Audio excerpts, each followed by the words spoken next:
Praise the Lord. Our daily bread.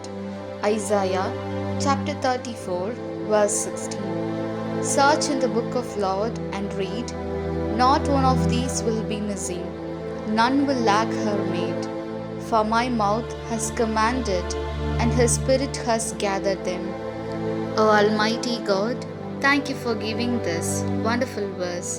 May your presence showers on us.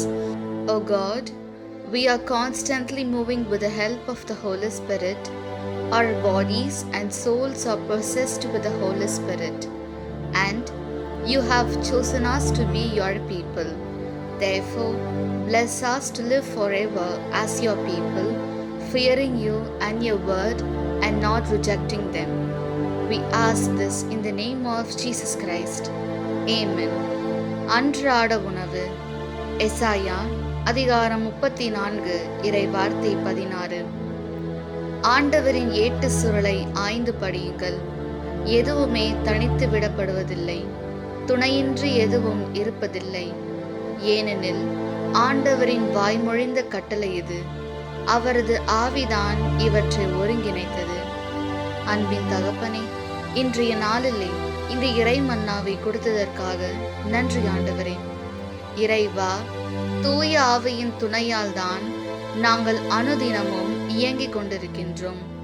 எங்கள் உடலும் உயிரும் தூய ஆவியினால் ஆட்கொள்ளப்பட்டு உமது மக்களாக எங்களை தெரிந்தெடுத்தீர்.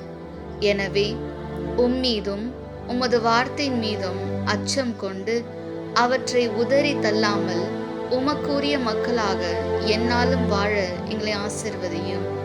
ஆமீன். അന്നുള്ള ഭോജനം. ഏശയ്യ 34 അധ്യായം 16 വാക്യം.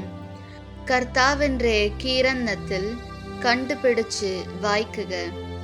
ഇവയിലൊന്നും കാണാതിരിക്കുകയില്ല, ഒന്നിനും ഇണയില്ലാതിരിക്കുകയില്ല. എന്നാൽ കർത്താവിൻ്റെ അതരങ്ങൾ കൽപ്പിക്കുകയും അവിടുത്തെ ആത്മാവ് അവയെ ഒരുമിച്ച് കൂട്ടുകയും ചെയ്തിരിക്കുന്നു.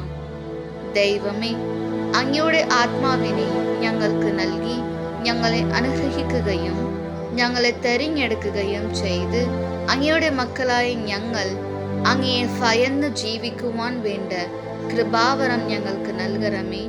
ആമേൻ.